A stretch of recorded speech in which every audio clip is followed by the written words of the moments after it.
There are more than 1 billion cars in this world of ours, from electric gliders to power sliders, and pretty much everything in between. I'm Tiffany Dell. Hello everybody, hello! And with my good friend Paul Woodman, What could possibly go wrong? plus a few fellow car lovers, we're on another mission to bring you the fastest, loudest, most exclusive cars on the planet. Oh, and this lot too.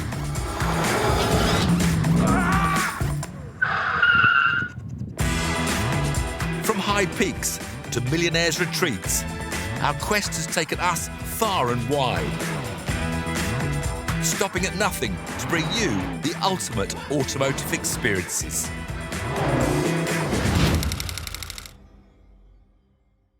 On the road today, Ben meets an old Land Rover with a new lease of life.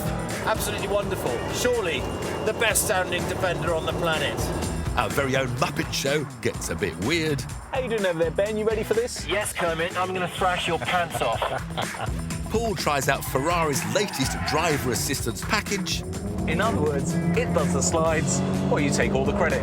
And I have a blast from the past in a very special endurance racing machine. Porsche, thank you for bringing this back to me. But first, Paul and Vicki head for the hills in a Larry Lambo.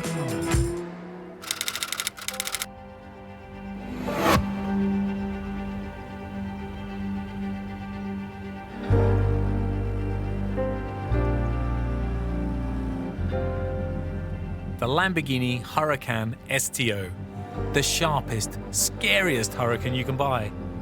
An Italian wild child, tuned for the track, tamed for the road. Remind you of anyone? So, Vicki, today we're here to explore your home country, Italy. Well, technically, I'm half British, but today it's all about the Italian side. Well, you know what? It's your Italian side I want to explore mostly because it's home to 3 of my favourite things ever. Tell me about it. Cars. Obviously, not bad, right? Fantastic. Countryside. Quite pretty, yeah? And coffee. Great Italian Yeah. coffee. Well, no time for coffee now. We have to get driving, have to get going. There's so many things I want to do. Come on, Paul, andiamo, let's go. But I just want to... Come on, after. Just a coffee. Clearly our fearless Italian racer was keen to crack on with our first test.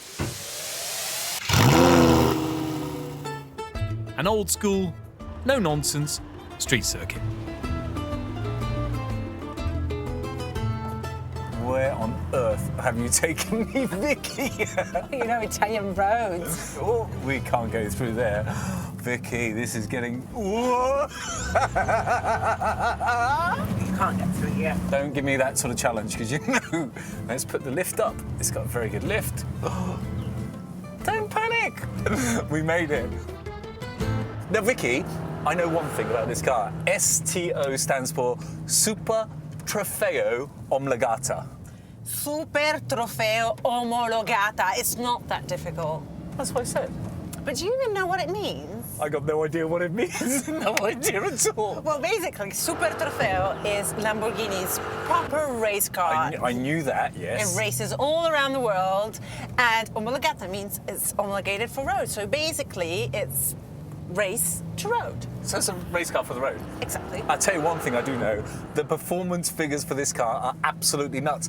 It weighs just over 1,300 kilograms. It's got 640 horsepower, 0 to 62 in 3 seconds flat, and will do 193 miles an hour. But these roads... I know. It is truly amazing. The features in this car are wow. I mean, everything in this car is made for the racetrack. Like, it's even got its own telemetry.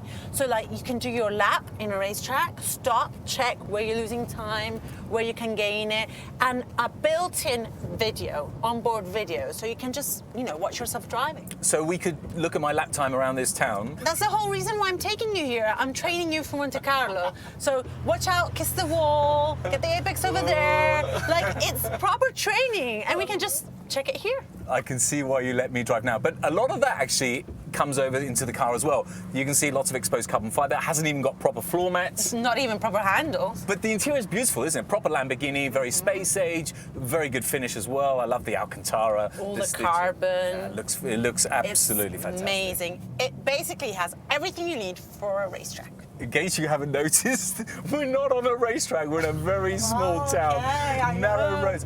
I want a cup holder. I've been dreaming of an Italian coffee ever since I got here. There's not even a cup holder.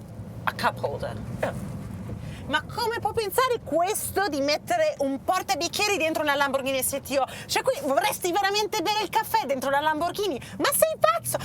Vabbè. So crazy Italian on the inside, but what about the outside? It was time to check out the looks. Those roads were very narrow, which is more than I can say for this car. It's not exactly a shrinking violet. I mean, it's got so much going on. I mean, look at it. See, but it works, doesn't it? You've got loads of air intakes here, all for downforce coming through here, pushing the car down. Yeah, everything's made like really to settle the car on the ground. And the cofango? One big piece. I know, all for weight reduction. You literally take everything off. Not much room, there's just room for a helmet in there. And the brakes, they've got this special cooling now where you cool the caliper and the discs as well. Big carbon ceramic disc. Very low down, all the way around. Not a great visibility though. Visibility's awful, but it looks good. It does look good. And Vicky, you know when you're racing, you don't need to worry about the cars behind, you just worry about what's in front. Look ahead. More air intakes, really sharp lines, the shark fin on the back, and then you get round to this. I love this rear wing. Do you know, when you hit 150 miles an hour, it's like having 450 kilos pressing the car on the ground. It's like having a baby elephant on the rear wing. Or me after a few pies. Yeah, but then to stay light, magnesium exhaust system. It really is a proper race car, isn't it? And that rear end, I think it looks fantastic, spectacular. Yeah, but listen, Paul, there's so much to see, like countryside roads, everything. So trust me, I'll be your chauffeur now. You just sit, relax. My turn to drive. Can I get a coffee at least? Can we stop and get a coffee? At some point. No. Whatever. I guess who needs coffee when you have a 640 horsepower Huracan to perk you up? Forget espresso, this is espresso. So as soon as we head out of town, now I know why you wanted to stop so you could drive. I mean, look at me, I'm smiling. But what's it like? It's incredible. I mean, I've always seen Lambo too muscular, too heavy in terms of driving, so it was never my first choice. But this is a game changer. This is light. Everything in this car is made for performance and it's enjoyable. And it doesn't feel like a rear-wheel drive. It's just so on the ground, like really reliable. It's got 3 different modes. You're in the STO mode at the moment, but you can crank it up and go into the, tell me because my Italian's not very good, as you know. Fail mode. Thank See, you. here we go into fail mode. Dash changes, the lights come up when you have to change gear. So that's the most hardcore, but then you've got to go through the most hardcore to go on to the least hardcore, which is the rain mode. Pioggia, yeah, exactly. So yeah, that's a bit unfortunate, but I guess you just have to move your fingers quickly and change the buttons. And speaking of quick moving, those gear changes are quick as well, aren't they? Oh yeah, they're incredible, but that's something probably you'd expect from a Lambo, right? I think any modern day sports car now. Come on then, Vicky. Let's see what it's got. Here we go. No, not too much. Not too much. Hairpin. So the steering is really nice. And the power in this car is just infinite. And you've got the sound that just makes you want to do whoom. Here we go. Woo! It feels good. And the amazing thing about it is the real wheel steering. I mean, it's been on Lambo for quite a long time now, but it really helps you, especially in these mountain roads with a bit of a hairpin and everything. It's so pointy. It's just a pleasure to drive. Vicky, it must be coffee time now. Please, Coffee? please. Why a coffee? Doesn't this wake you up enough?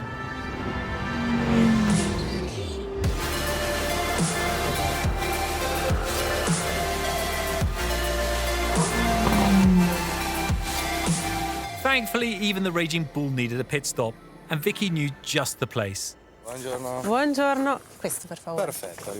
Grazie. Vicky, that was a great day. I really enjoyed it. The weather was a bit funny, but I tell you one thing that wasn't funny. That car was special. I know, that car is just something like unbelievable. It makes you feel like in another dimension, in a race car, in a racetrack. But you gave me the little roadster driver that I drove it through the little town streets. It was an experience. Like, who drives a Lambo in little tiny twisty roads? I mean, good experience for you guys. But yeah, it is. But it was very race focused. It was okay for the road, but a couple of times you locked up. Those brakes, perhaps for a road car, you wouldn't expect that. Yeah, they're a bit too snappy. I mean, I understand it's a race car, but then like for an everyday drive, sometimes it could be a bit too extreme. But then look at it. Would you get one? Is the million-dollar question. I probably think that it's so cool and fast that I just get a proper race car, a Super Trofeo instead. Really? Yeah, see, I would get this over the Super Trofeo. So you could drive it to the racetrack, race, and then drive it home again. What about the tires, the brakes, the fuel? Coffee. I mean, come on now, perfetto. Perfecto. Here we Grazie. go. Ah, Vicky, that's not coffee. It's tea. I wanted to make you feel at home, like a good cup of tea after a day drive. It was a coffee. I've been waiting for a coffee all day. I did this for you. My ears have been hurting, my back's hurting on those seats. A couple of coffees.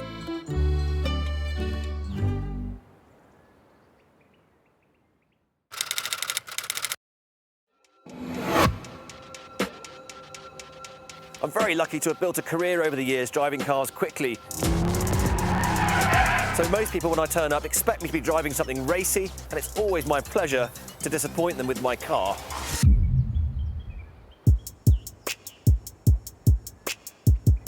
Now, these Landys are not exactly known for their brisk pace or supreme road holding. In fact, quite the opposite. It's an agricultural piece of kit. This one in particular is basically a warhorse. So I'm really excited to get my hands on this, because this promises to be a lot more pacey.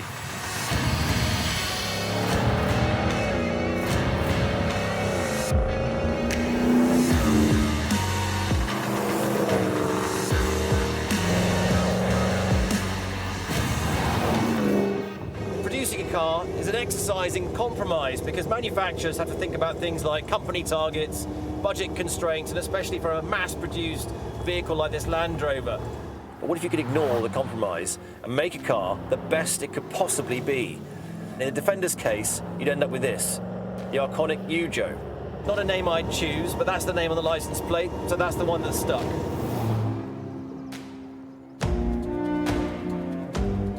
Iconic are a British company based in the heart of Somerset. They've been doing their thing, restoring Defenders for over a decade, and they cater for everything from your pure nut and bolt restoration through to full-on Resto mods like this one. But with Yujo, they've turned everything up to 11. There's no rattly diesel engine underneath this hood. They've replaced the engine with a 6.2-litre LS3 V8 from a Corvette, knocking out 430 horsepower, which is 3 times the power output of the original. And it may seem a bit strange putting a Corvette engine in a Defender. It's a bit like having donuts with your Sunday roast, but it really works. The bottom end grunt just shoots you down the road, super drivable power, and it's all very neatly organised through a 6-speed automatic gearbox, so you can just enjoy it at will. And as for the noise, absolutely wonderful. Surely the best sounding Defender on the planet.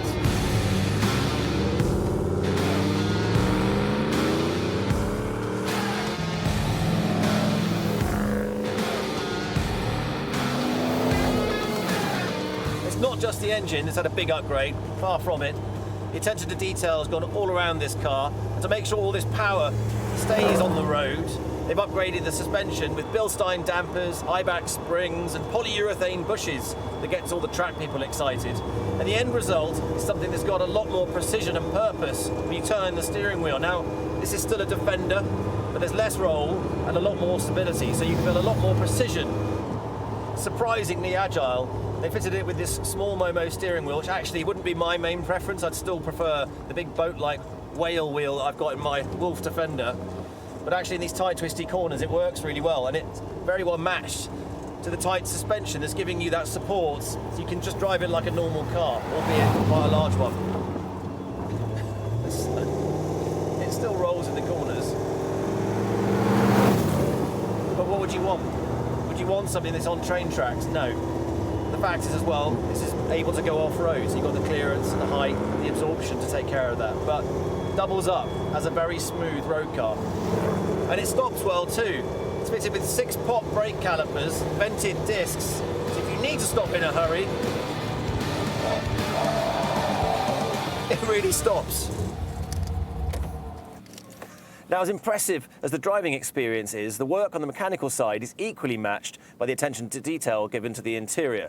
And let's be honest, the words original Defender and comfort are rarely seen in the same sentence. But just take a look around this cabin. These half-leather, half-tweed seats are custom-made, and dare I say it, they're very comfortable. When Land Rover designed the seats for the original Defender, the design brief basically didn't stretch much beyond keep the occupants off the floor. These ones are heated both in the front and the back. And the mod cons don't stop there. There's electric windows, air conditioning, a digital infotainment system, and a wireless charging pad in the center console. Yes, these are all features you could expect from a modern family hatchback, but back in the day, the folks at Solihull would have burned you at the stake if you asked for that kind of refinement.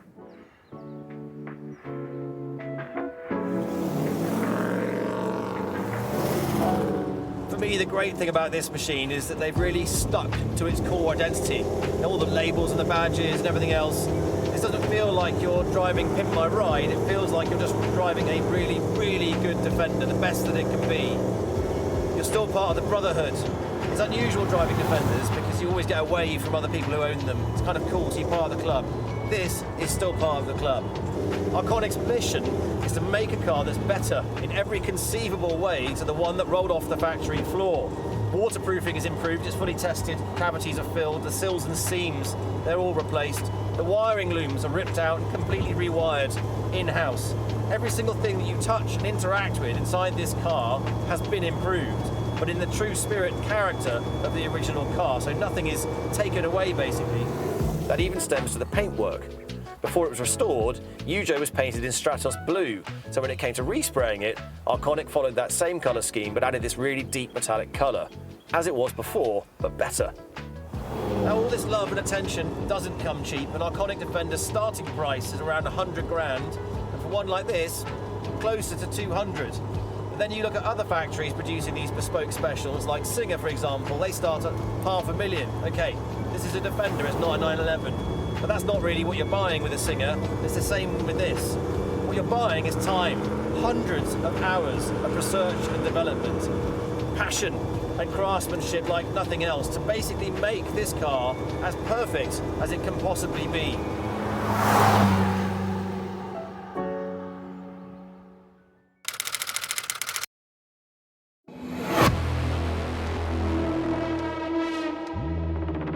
When it comes to performance badges, they don't come much bigger than these two. Audi's RS department and BMW's M division. Between them, these German powerhouses have made some of the most famous fast cars in history. And these are their latest. From Audi, the RS3, the all-new version of the pumped-up, petrol-powered hot hatch. And from the M division, we have this, the all-new i4 M50. It's electric. Yep, M-Power now comes from batteries, and that's a big deal. The question is, can the i4 live up to the M division legend? And will it make the combustion-only RS3 feel like old news? To find out, we've come here for a proper Love Cars track test. I think they're two good-looking cars. I think that's a really attractive-looking car. Not quite as shouty as this, though. Shouty? Have you seen the grille on this thing? You really don't like it. It's the same size as the Audi. I really don't mind it at all. It's not all about size. It's just, it doesn't need that big a grille. I don't know. It could be more subtle. Power? 544 horsepower, or the electric equivalent of that. 794 newton meters of torque. So it's strong. Do you know what? It's funny with electric cars, when they do the conversion, it's never a nice round number, whereas this, a nice round 400 horsepower, 500 newton meters of torque. What about weight? It is heavy, 2.2 tons. So that still gives me 237 horsepower per ton. See, therein lies the advantage for the Audi, because this is only 1.5 tons, which means the power to weight ratio, 255 horsepower per ton. Yeah, but nothing lies like a statistic. I mean, when this gets down the road, I've got no gears, instantaneous torque, and all of that torque on this slight incline is going to give me an advantage, I think. So we'll see. All you do is talk, come on. Now this is a moment I've been waiting for 10 years. Since BMW launched their i program back in the day, 10 years on, we finally get a BMW M-badged all-electric vehicle. And that means they mean serious business here. You can feel that behind the helm. This almost feels like I'm driving an M3. The big difference, of course, is you don't have the combustion engine. You don't have things like engine braking.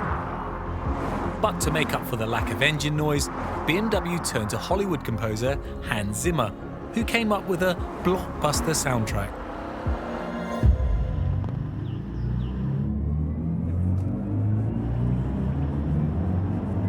Wow. It sounds like you're on the Starship Enterprise and you've just gone through a wormhole and found some new level of warp speed. Wow. That is very, very tempting to just keep ploughing on the throttle. I just like listening to it. Okay, yes, it's totally artificial.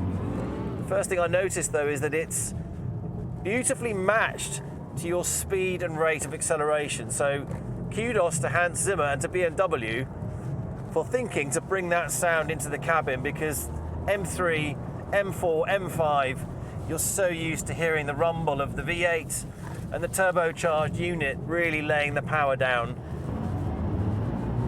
Wonderful. So it sounds suitably space age, but there's a slight problem. BMW claims the i4 will go up to 300 miles or more on a single charge.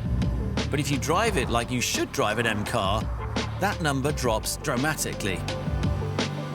My goodness, it is eating the range. We're now down to 6 miles per lap, and I'm just starting to notice I'm losing a little bit of power there running down that straight. So you do have to mind your business and probably spend most of your time in one of the gentler modes if you want to save the battery.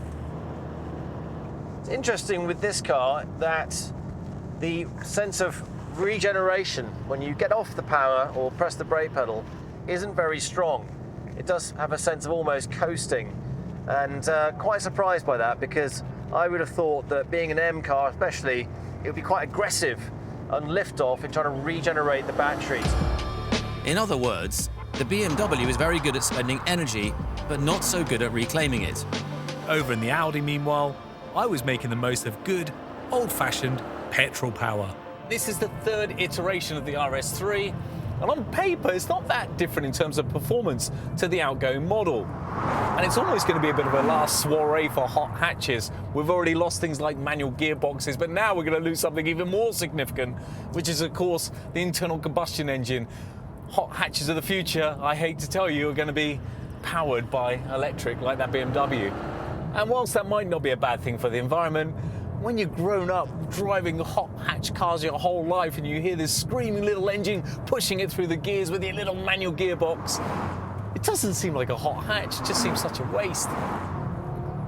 But it's not all about performance, and of course with any new car there's lots of changes and upgrades that they've made. For this particular car, it's now got active dampeners, which means if you ride a curb, you bounce over it a little bit easier, just absorbs the bumps much better. And it's also got what Audi calls an RS torque splitter, which essentially has a single clutch on either side of the rear axle. So when you go out of the corner, it pushes the power to the wheel that needs it most.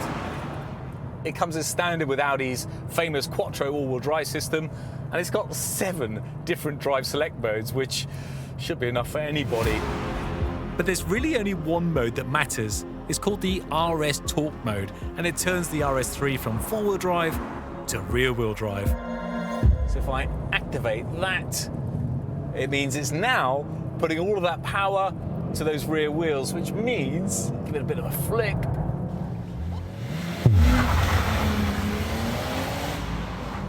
means you can actually get it sideways. Ben, that BMW looks good, but I would expect you to be in something like a Mercedes A45, a proper hot hatch. Look, this is a BMW M car, so we're talking performance and it should be good on track. How can it be an M car? It hasn't got the M1 button, it hasn't got the M2 button, and most importantly, it hasn't got an engine. Well, I'll show you. Look out, here I come. Let's see then, let's see what he's got. Well, it's fast. So can that thing do slides? Hang on, let me push some buttons and I'll find out. Vicious amount of understeer.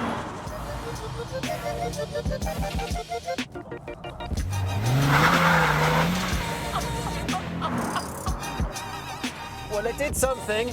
I'm not quite sure how controlled it was, but I did slide. Move out of the way, Collins.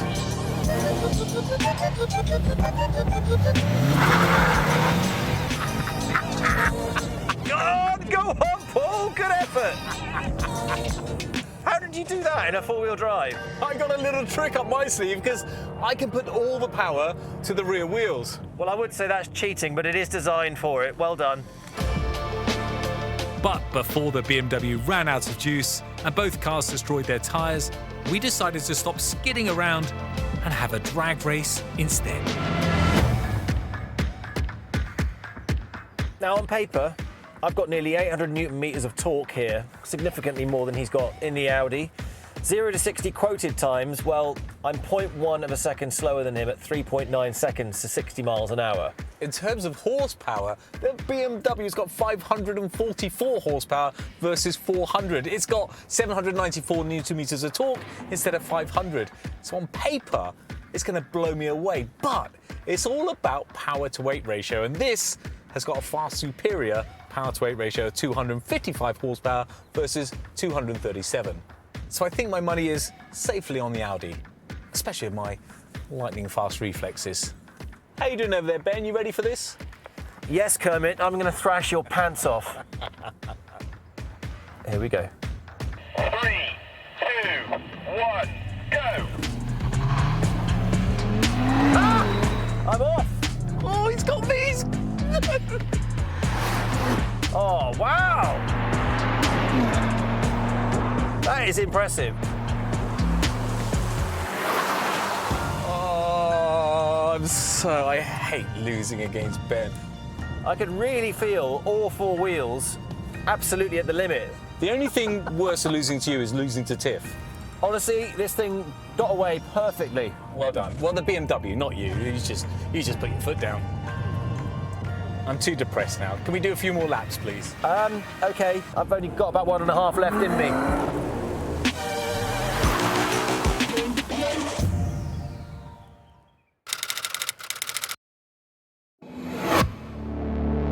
When most think of Ferrari, they think of luxury, heritage, racing, style, and, well, Italy. It's the byword for supercar, which to many also means excess and huge expense, not something to take to the shops.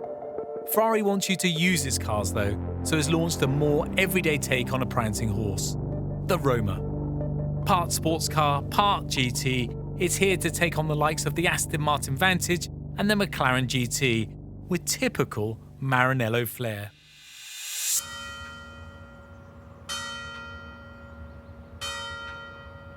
It's built using some of the basic ingredients from the Portofino, which is Ferrari's popular little drop-top coupe. Like the convertible, the Roma has a 3.9-litre twin-turbocharged V8 in the front, but here it makes 620 horsepower, which is 20 more than its stablemate. There are some other similarities, but I think the Roma still manages to be very much its own car, and visually is much more classical in design. If the Portofino is an electric guitar, then this is a finely crafted violin. And speaking of musical instruments,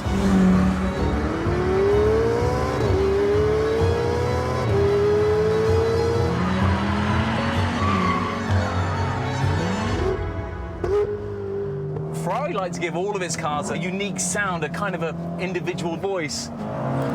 And for the Roma, they've tweaked the exhaust and fiddled around with the bypass valves so it really hits those high notes.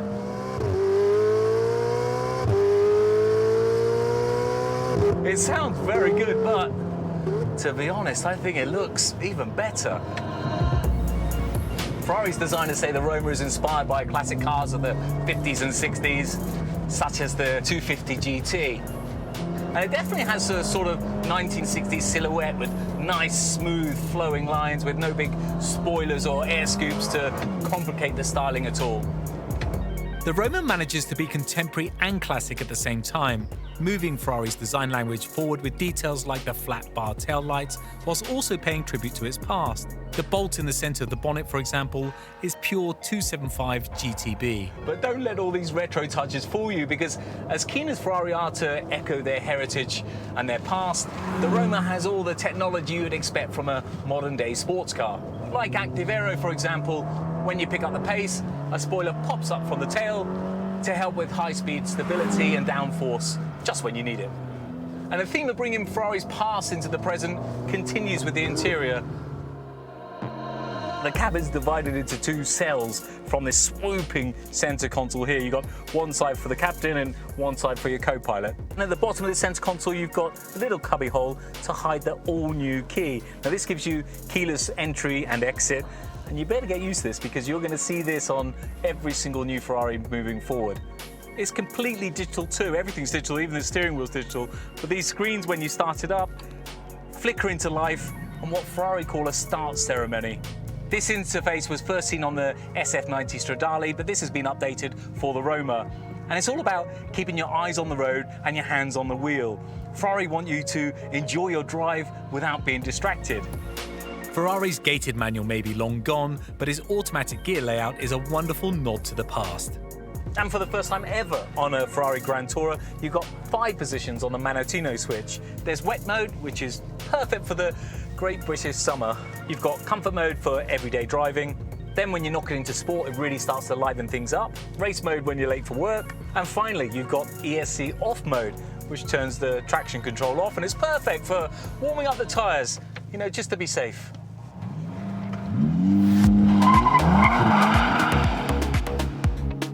No matter your mode, the Roma is a quick car. Ferrari doesn't do slow, but this has 620 horsepower, which is almost as much as the legendary V12 Enzo in an everyday car. And one of the best things about this car is how it revs. It revs to 7,500 RPM, which is just utterly bonkers for a turbocharged car. And whereas most turbocharged engines take a big deep breath before they fling you down the road, there's absolutely zero turbo lag with the Roma. The throttle response is so sharp, it's so immediate, it just feels like an old school V8 Ferrari.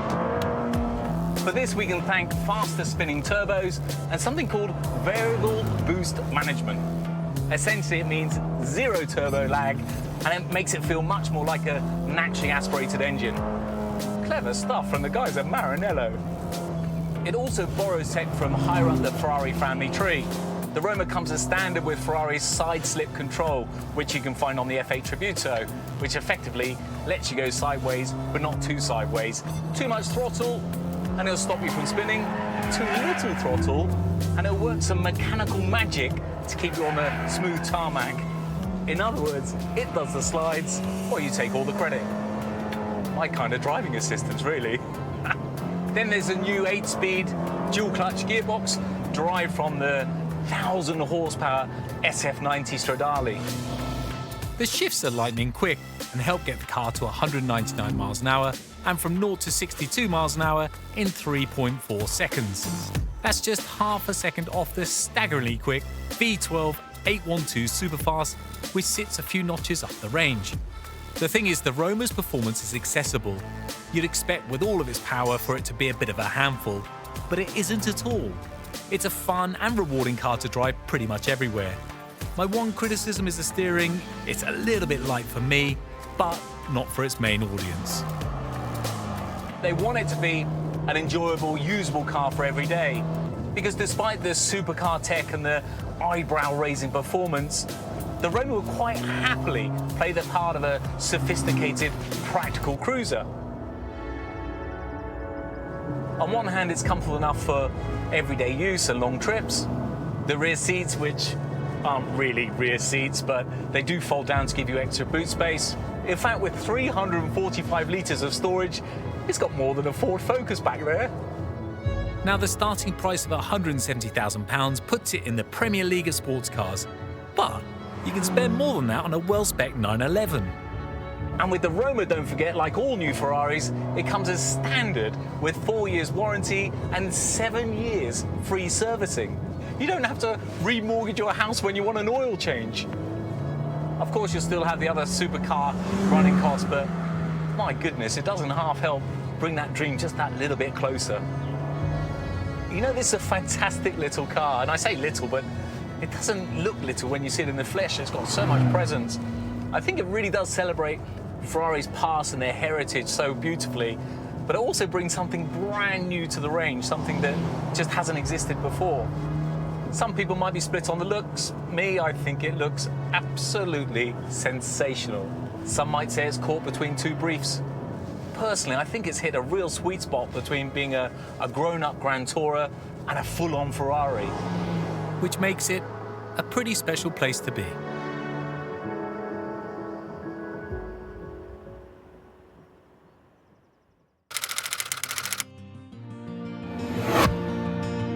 The 1960s and early 70s were a golden era for sports car racing.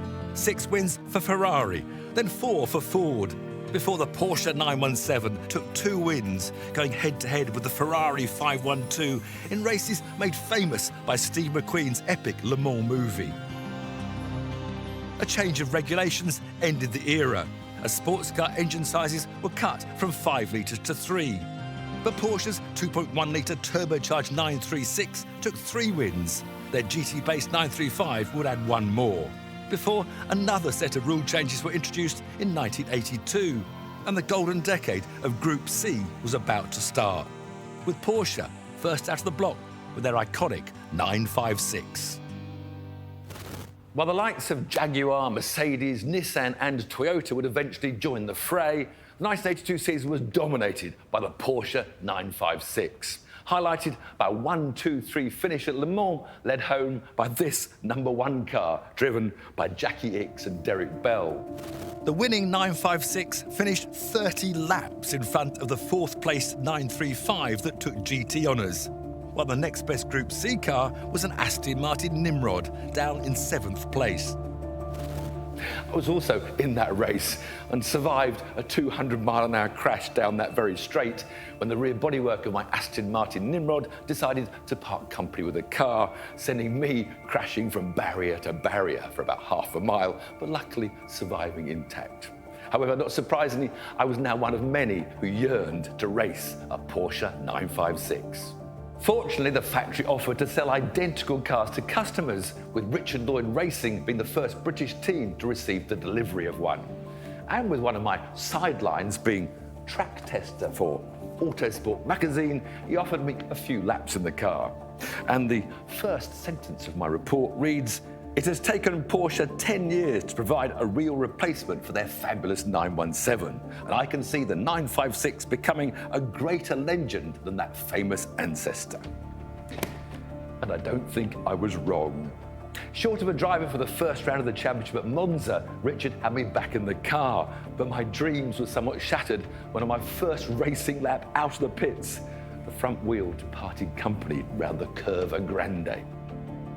I wouldn't get to race one again until Le Mans the next year, when again fortune didn't come my way. A suspension failure pitched me into the barriers, rather appropriately at the Porsche curves. Better times happened 3 years later, when I partnered Austrian Joe Gartner to a 3rd-place finish at the Silverstone 1,000 kilometres in the new 962 model. Tragically, Joe would lose his life a few weeks later racing at Le Mans, a reminder of just how dangerous motor racing still was in those days. The extended wheelbase of the 962 was created in order that the car could race in the American IMSA Championship, where this car made its debut in 1984, driven by none other than Mario and Michael Andretti. The 962 would go on to win the Daytona 24-hour race on 5 occasions, and I raced one there in 1991, leading for several hours before gearbox failure caused our retirement. Another what could have been in my haphazard career, racing 956 and 962 Porsches. But it wasn't all disappointment, as I contested the full 1989 World Championship, sharing a Richard Lloyd 962 with Derek Bell, backed by Porsche Cars Great Britain. Derek and I ended the year on a high with a strong 4th place finish at Mexico. But once again, Le Mans didn't go so well, where a fuel leak caused a fire that found me driving my blazing chariot towards the biggest fire engine I could find just 2 hours before the finish. In 1990, I was with Derek once again, this time sharing a 962 in the Japanese Group C Championship. Fortunately, the owner wanted to enter his car into Le Mans. Unfortunately, Derek was already committed to racing this factory car. He finished 4th, 1 place behind our gallant little Japanese team. And I headed to the podium with tears in my eyes, along with my co-drivers David Sears and Anthony Reid. Little did we know that this would be the last Le Mans podium for this amazing car.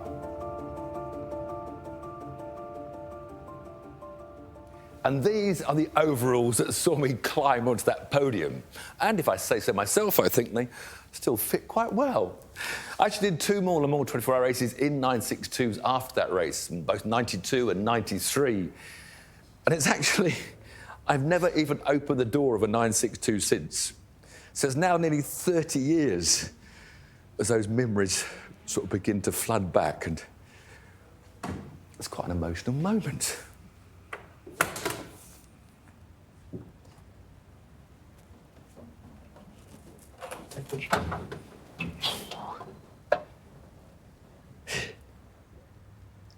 Fuel pressure, oil pressure, boost. You always love some boost. And of course the rev counter. Little H pattern gearbox. And a key to start the engine. It's a snug fit. It's almost quite claustrophobic when you first shut the lid down. Check the mirrors. Prepare for a stint.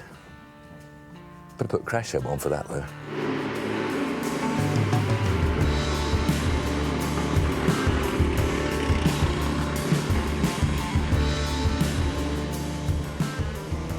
Now, not only am I relearning a car I haven't driven for 30 years, I've got to learn a new track.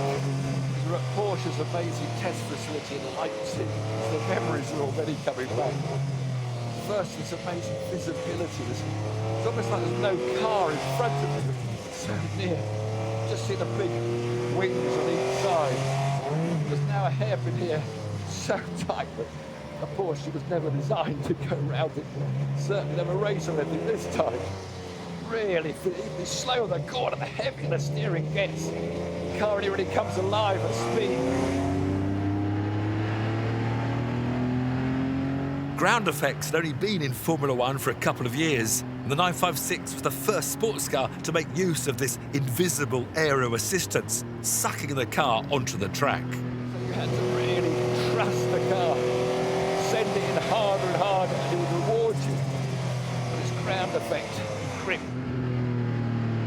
The 2.65-litre flat-six engine gave around 640 horsepower, depending on how much boost your team manager lets you have. The car was built right down to the 800-kilogram minimum weight, and it was a formidable machine. It's a nice long straight. Oh, the sound of that purring, powerful Porsche engine.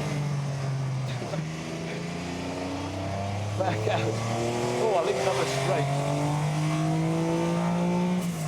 Oh, it's lovely. That is just so lovely. This is an old-school car. No power steering, no fly-by-wire driver assistance. A bit of a beast to drive. Already after one lap, the weight of the steering is beginning to come back to me. We had to be brutally fit racing these cars. They were very hot to drive, heavy on the steering. And when you're in this goldfish bowl, the sun used to come through, burning away. Tight. Pick up the slack. I'm already beginning to breathe a little heavily.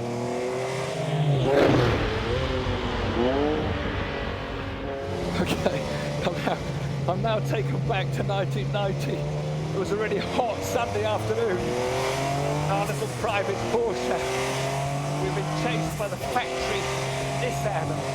We weren't really fit enough for the challenge, but we had to keep going. but I'm just saying, if my body would handle it, I could just keep on going around here. This is just brilliant, so much back. So many years of climbing in and out of this magnificent racing car. I mean, simply the greatest sports car ever made. Oh, Porsche, thank you for bringing this back to me. I never thought I'd drive one of these again. Now it's like 30 years ago. These cars were part of my life for 10 amazing years. I never got to race them as often as I'd like to. I always wanted to race them at every race. But that podium at Le Mans made it all worthwhile.